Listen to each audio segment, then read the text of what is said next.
This is Margaret Eleanor Patterson. She is a 66-year-old widow, a woman whose life tells a story of sacrifice and endurance. For decades, she worked 16-hour shifts in a textile mill, her hands roughened by labor, her back bent under the weight of responsibility. Every sacrifice she made was for her son and for the home she and her late husband built with love. Today, she stands as living proof that even when betrayal tries to break you, dignity and resilience can still keep you standing. And now, you will hear her story in her own words. The storm that changed everything. Full narrative script. The rain was merciless that night, each drop like a tiny dagger against my skin as I stood on the front porch of the house I had called home for 37 years. My hands trembled not from the October cold that seeped through my thin cardigan, but from the shock of finding myself locked out of my own sanctuary. The key that had opened this door thousands of times now meant nothing, changed by the woman who had decided I no longer belonged within these walls I had built with my own blood and tears. Behind the curtains I had sewn myself, I could see the warm glow of lights, hear the distant sound of laughter echoing from the dining room where my family sat around the table my late husband had crafted by hand. But I was no longer welcome at that table. The words still rang in my ears, sharp as the wind that whipped through the oak trees my husband and I had planted when we were young and foolish enough to believe love would always be enough. "You don't deserve this house," she had said, my daughter-in-law's voice cutting through the evening air like a blade through silk. The memory of those words made me shudder more violently than the storm ever could. I am Margaret Eleanor Patterson, 66 years old, and I had spent my entire adult life believing that sacrifice and devotion would earn me a place in my children's hearts. But standing there in the rain, I understood with devastating clarity that I had been naive. The betrayal wasn't just in her words. It was in the silence that followed them. My son, the boy I had raised alone after his father's death, the man I had supported through college and law school with money earned through 16-hour factory shifts, had said nothing. He had simply looked away, his jaw tight with something that might have been shame but felt more like resignation. In that moment of his silence, I felt something inside me break that would never quite heal the same way again. But the cruelty that night was only the climax of a story long in the making. And as I stood there soaking in the storm, I knew I needed to understand how love had transformed into such calculated coldness, how the home I had fought so fiercely to build had become a battlefield where I was the enemy.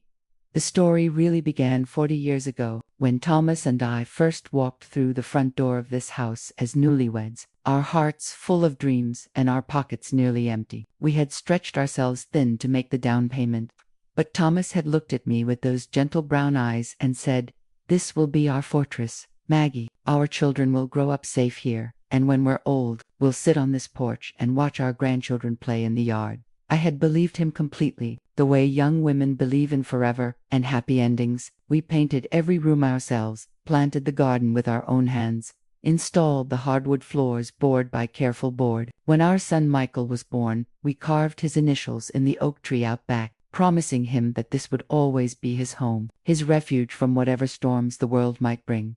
But life has a way of testing promises. Thomas was taken from us when Michael was only 14, a heart attack at 52, sudden and merciless. I remember standing in the funeral home, staring at the bills that seemed to multiply like weeds, wondering how I would manage the mortgage payments on a factory worker's salary. The insurance money wouldn't last long, and Michael still needed so much clothes, college tuition, the stability that only a secure home could provide. So I did what mothers do. I sacrificed everything. I took on double shifts at the textile mill, my fingers raw from handling fabric for 16 hours at a stretch, my back aching from bending over machinery that never stopped humming. I sold Thomas's tools, the ones he had treasured, piece by precious piece. I pawned my wedding jewelry, keeping only the simple gold band that had sealed our vows. I ate beans and rice while Michael had steak, wore the same winter coat for 7 years while he had new clothes for school.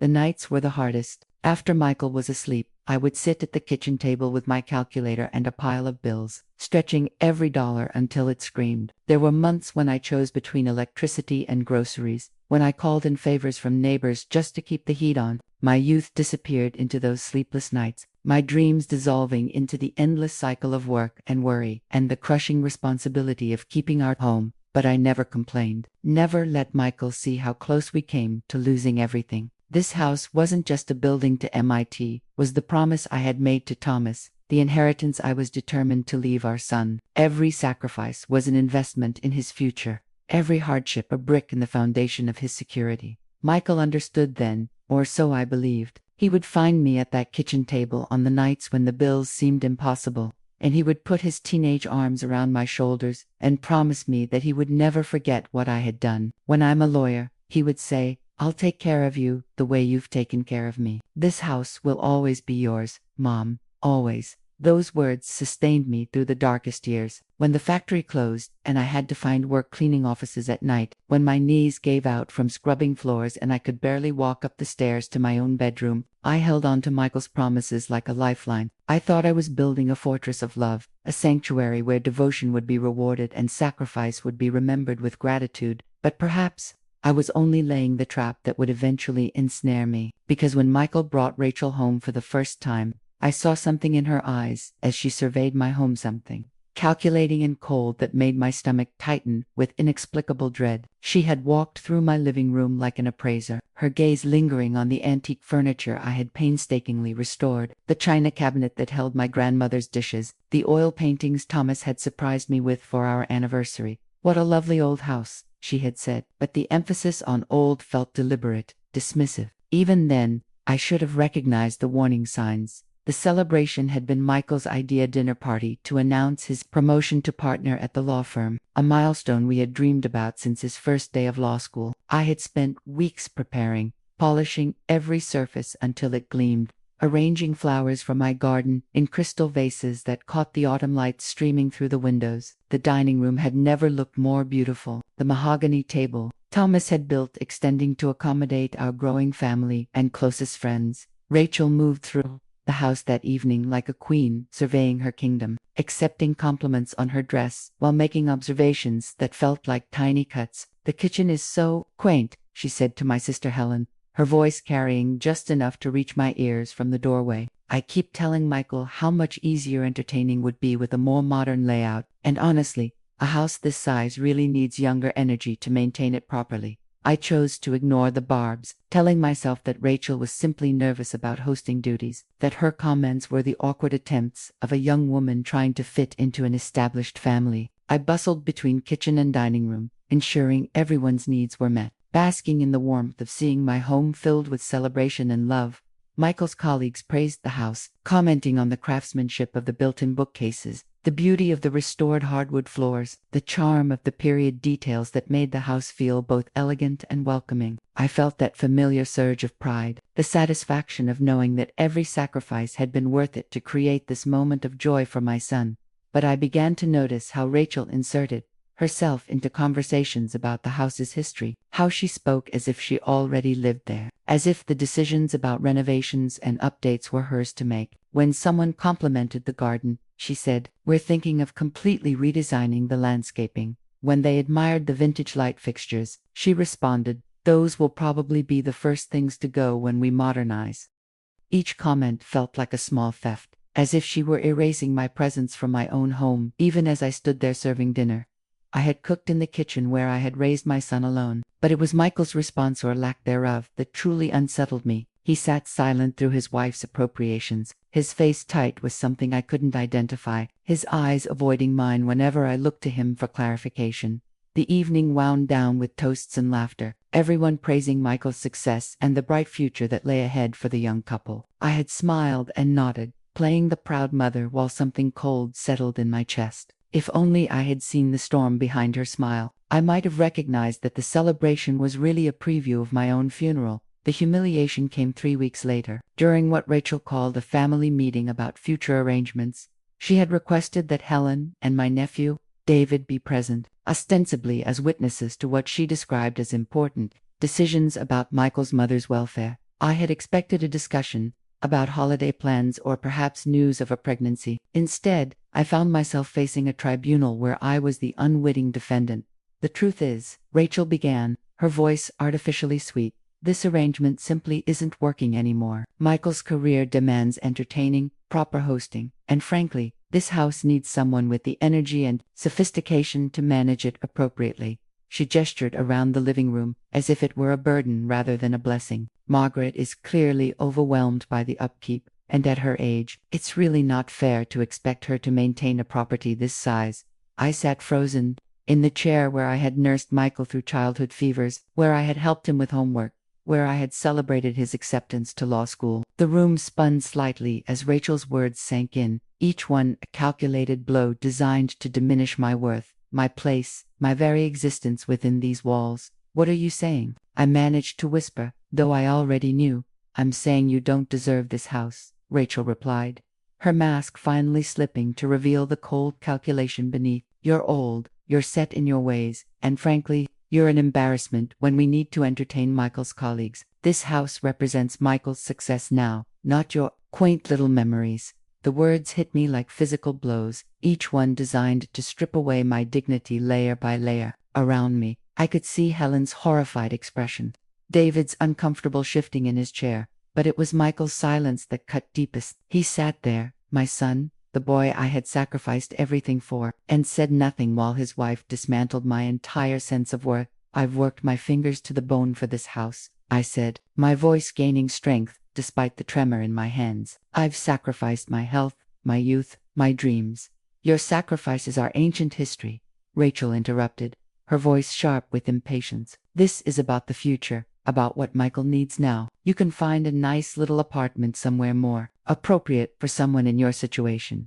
The humiliation burned through me like acid, made worse by the presence of family members who sat witnessing my public destruction. But it was the sound of Michael clearing his throat, the way he finally lifted his eyes to meet mine, that made me realize the true depth of the betrayal. That night, her words cut deeper than the rain that would soon drench me, because they were spoken with his silent permission. I retreated to my bedroom that night, like a wounded animal seeking its den, my sanctuary within the sanctuary I was apparently destined to lose. I sat on the edge of the bed Thomas and I had shared for 25 years, surrounded by photographs that told the story of our life together, our wedding day, Michael as a baby, family holidays in happier times when love seemed permanent and promises felt unbreakable. The walls seemed to close in around me as I replayed Rachel's words, each cruel phrase echoing in the silence. I thought of all the nights I had sat in this very spot, planning how to stretch the grocery money, calculating mortgage payments, dreaming of the day when Michael would be established and I could finally rest in the security I had fought so hard to build. I pulled out the old shoebox where I kept Thomas's letters, the ones he had written me during our brief courtship. In one, written just after we had looked at this house for the first time, he had promised that we would build something lasting here, something that would protect our family for generations. This will be our legacy. He had written in his careful script, our children will always have a place to call home. The irony was suffocating. I had kept that promise long after Thomas was gone, had poured my life into these walls, believing that love and sacrifice would be remembered, that devotion would be rewarded with loyalty. Instead, I was being discarded like an old piece of furniture, deemed unworthy of the sanctuary I had bled to maintain. But as I sat there in the darkness, something began to shift inside me. The grief was real, the pain was crushing, but underneath it all, a different emotion was stirring, something harder and more focused than sorrow. I thought of Thomas's promise, of every sacrifice I had made, of every night I had gone without so Michael could have more. I thought of Rachel's smug certainty and Michael's cowardly silence, and I felt something I hadn't experienced in decades. Righteous anger. My neighbor, Mrs. Chen, found me in the garden the next morning, kneeling among the roses Thomas and I had planted for our 10th anniversary. She had heard raised voices the night before, had seen the lights burning late in my windows, and her weathered face creased with concern as she approached. Margaret, she said gently, settling beside me on the wooden bench Michael had built for my 60th birthday. What's troubling you, dear? I told her everything, the words pouring out like water through a broken dam.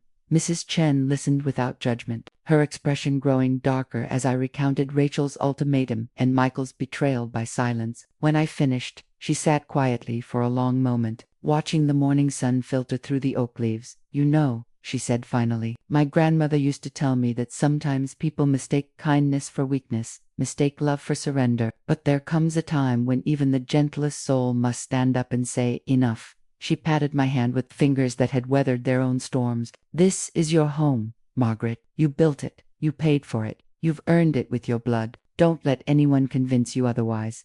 I realized then I was done being silent. The woman who had spent 40 years putting everyone else's needs before her own, who had accepted sacrifice as her natural state, was finally ready to fight for what was rightfully hers. The plan began with a phone call to Jonathan Webb, the lawyer who had handled Thomas's estate and our mortgage paperwork. Jonathan had known our family for decades, had watched Michael grow up, had even attended his law school graduation. When I explained the situation, his voice hardened with professional outrage. Margaret, that house is yours completely and legally yours, he said firmly. Your name is on the deed. You've paid every cent of the mortgage, and no one has any claim to it whatsoever. But we need to make sure your position is absolutely bulletproof.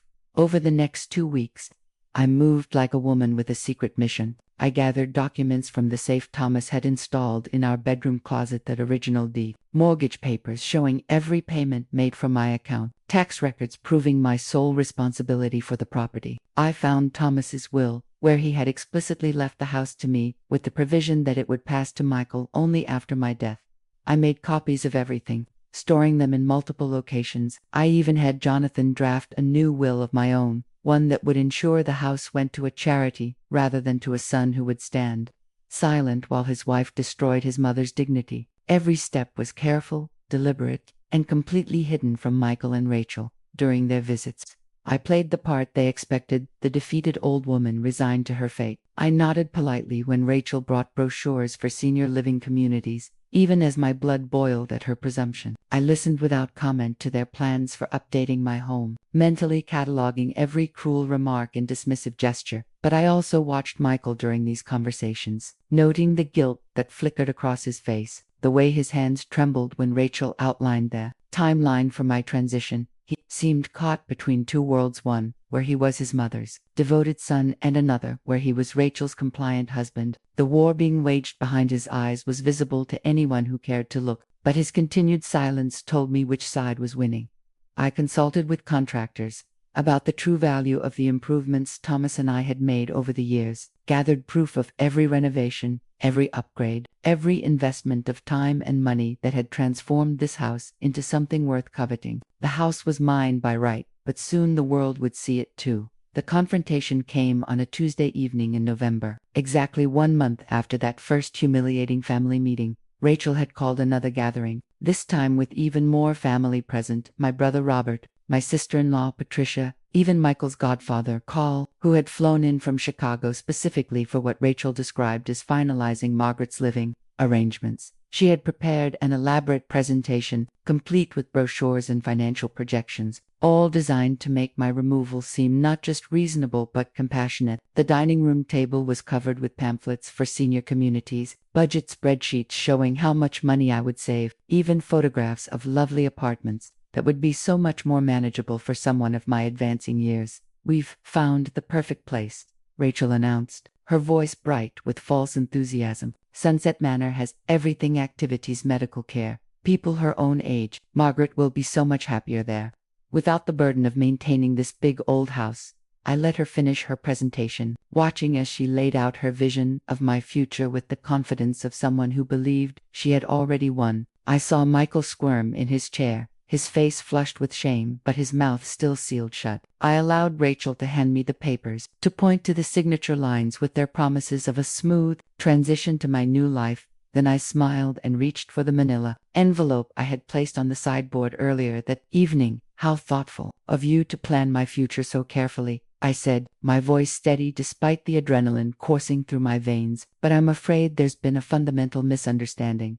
I withdrew Jonathan's documents, spreading them across the table like a royal flush. You see, I've done some planning of my own. The room fell silent as Jonathan himself entered through the front door. I had given him a key months earlier, and his timing was perfect. Rachel's confident smile wavered as she took in his presence, the legal documents now covering her carefully arranged brochures. Ladies and gentlemen, Jonathan announced in his courtroom voice. "I'm here as Mrs. Patterson's legal counsel to clarify the ownership of this property." He gestured to the papers Rachel had prepared. "What you've witnessed tonight is an attempted effort to coerce my client into abandoning property that belongs to her, absolutely and without question." My face went white as Jonathan continued. "This house belongs to Margaret Patterson. She bought it with her late husband. She has paid every cent of the mortgage with her own earnings, and she holds clear title to the property. Any suggestion that she should or must leave this home is not only legally baseless but morally reprehensible."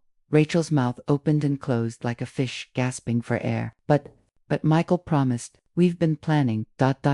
Michael has no legal authority to promise what doesn't belong to him," Jonathan replied coldly. "And Mrs. Patterson has decided that anyone who would attempt to manipulate her out of her own home is not someone she wishes to accommodate any longer." I stood then, feeling every inch of my 66 years, but also feeling stronger than I had in months. "This house is mine," I said, my voice carrying the weight of absolute truth. "I earned it with 40 years of sacrifice. I paid for it with money earned by my own hands, and I will not be bullied or manipulated into abandoning what is rightfully mine." I looked directly at Rachel, letting her see the steel that had been forged in factory fires and tempered by decades of struggle. "You wanted to know if I deserved this house. I deserve it because I built it, because I fought for it, because I never gave up when giving up would have been easier."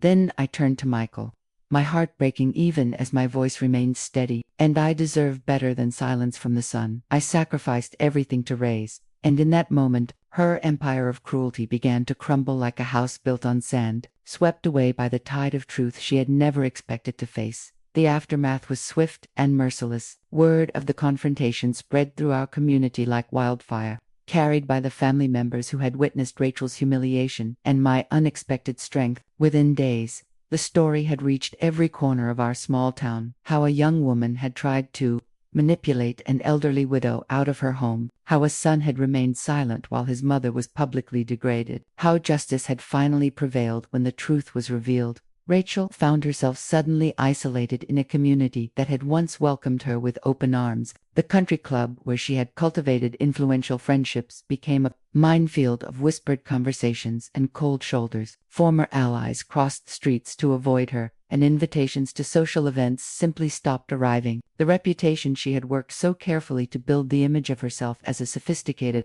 caring daughter, in ruins, replaced by the truth of her calculating nature and cruel ambitions.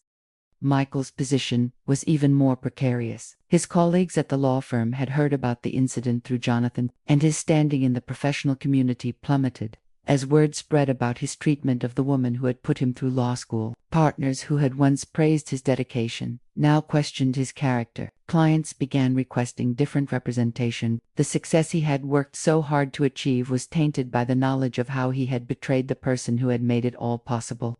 He visited me several times in the weeks that followed, each encounter more painful than the last. I would find him sitting in his car in my driveway, staring at the house, as if trying to remember what it had meant to him before his wife had poisoned it with her ambitions. When he finally worked up the courage to knock on my door, his apologies came in broken fragments, incomplete sentences that trailed off into silence, because there were no words adequate to the magnitude of his betrayal.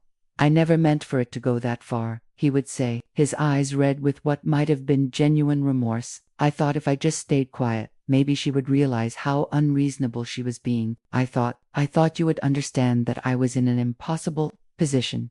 But understanding and forgiveness are not the same thing, and while I could comprehend the pressure he had been under, I could not forget the sound of his silence when I had needed his voice most. The boy who had once promised to protect me had chosen his wife's approval over his mother's dignity, and that choice had consequences that stretched far beyond a single evening's confrontation. Meanwhile, I found myself transformed by the experience. The woman who had spent decades apologizing for taking up space, who had accepted diminishment as the natural price of aging, had discovered a strength I didn't know I possessed. I no longer flinched when Rachel's name was mentioned in conversation. I no longer waited anxiously for Michael's approval or acceptance. The house that had briefly felt like a burden became my fortress again, filled with the certainty that I had fought for it and won.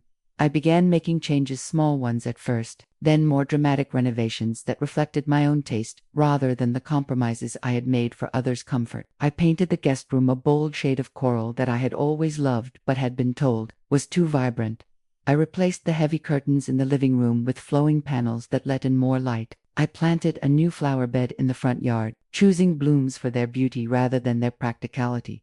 Each change was a declaration of independence, a refusal to live my life according to others' expectations. I had learned to command respect rather than beg for love, and the difference was transformative. But justice was only half the story. Still had to reclaim myself from the wreckage of their betrayal. The seasons turned, and with them came a gradual healing that surprised me with its depth and permanence. Spring arrived early that year, and I spent long hours in the garden Thomas and I had planted together.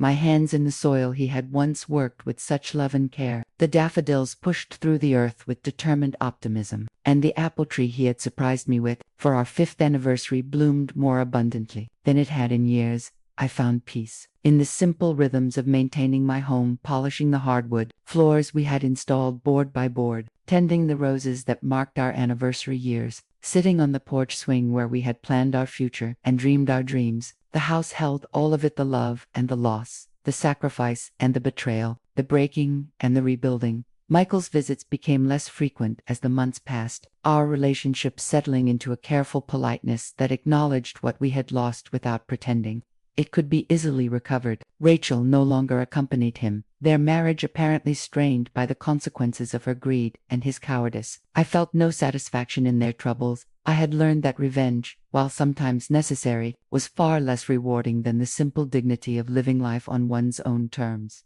I began volunteering at the senior center downtown, sharing my story with other women who had faced similar betrayals, who had been made to feel invisible in their own lives. I discovered that my experience, painful as it had been, had given me something valuable to offer: the knowledge that it was never too late to stand up for yourself, never too late to demand the respect you had always deserved. The rain that had once symbolized my despair now represented something entirely different when it drummed against my windows. It was cleansing, renewing, a reminder that storms pass and leave the air cleaner in their wake. I had been thrown into the rain by people who should have sheltered me, but I had learned to dance in it, to let it wash away everything that had diminished me and leave only what was truly mine. Sitting in my garden on a morning when the light fell golden through the oak leaves, I reflected on the journey that had brought me to this moment of hard-won peace. The house stood solid around me, every room a testament to the strength I had found when I needed it most,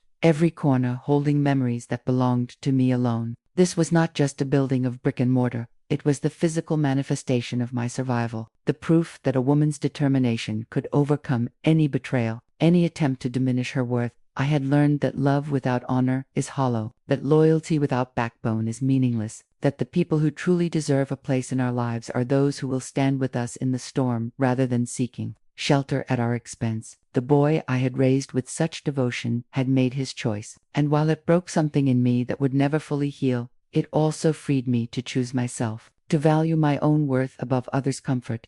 The morning sun climbed higher, warming my face as I sat among the flowers Thomas and I had planted in hope and I had tended in determination. This house would outlive me, as it had outlived him, carrying forward the story of our struggles and triumphs, but it would do so on my terms, protected by my choices, secured by my refusal to be erased by others' greed or diminished by their cruelty. I was thrown into the rain, but I rose with the sun, stronger, wiser, and finally, truly free. In the end, I had learned the most important lesson of all. A home is not just a place where you are allowed to exist, but where you choose to flourish, where your dignity is not negotiable, where your worth is not subject to others' approval. And this house, every beautiful, hard-won corner of it, was mine.